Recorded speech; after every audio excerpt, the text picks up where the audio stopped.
the true measure of India's wealth. India's 2022 GDP is not $3.4 trillion, actually it is $11.9 trillion. Let's know how? Okay, have you ever pondered the true measure of a nation's wealth? It's a fascinating question, isn't it? The answer, often, lies not just in a country's gross domestic product or GDP, but in a more nuanced metric known as GDP adjusted for purchasing power parity, or GDP, PPP. So now, imagine two countries, England and Bharat. England is known for its high-priced goods and services, while Bharat is known for its affordability. If we were to assess their wealth solely based on GDP, England would seem wealthier because its goods and services are priced higher. But does that make England truly wealthier? Not necessarily. Here's where GDP PPP comes into play.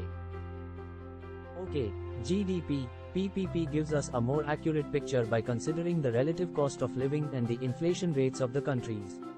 It tells us how much a specific quantity of goods and services costs in different countries.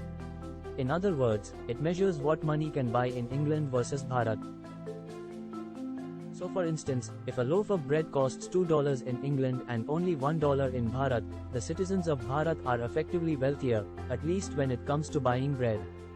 They can buy twice as many loaves with the same amount of money. This is the principle behind GDP, PPP. It's about what your money can buy you, not just how much of it you have. Okay, so, when we look at GDP PPP, we might find that even though England has a higher GDP, Bharat's citizens might be better off economically because their money has more purchasing power. They can buy more with less. So, it's important to remember that GDP PPP isn't a measure of personal wealth. It doesn't tell us who has more money in their bank account. Rather, it's an economic tool that helps us understand the relative economic strength and standard of living in different countries. So, in summary, GDP PPP provides a more balanced view of a nation's economic health than raw GDP numbers.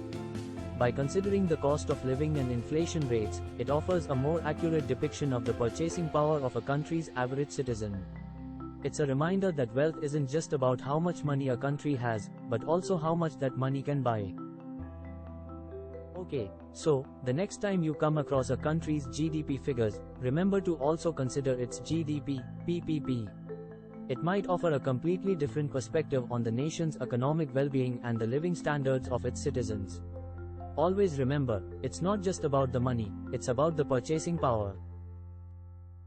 Okay, hope you understood the concept. Now let's look at top 10 countries basis GDP PPP.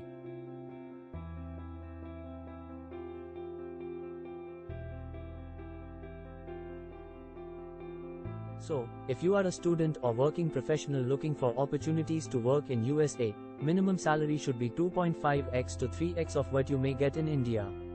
Okay, thanks for watching this video. Hit like and subscribe if you like the content.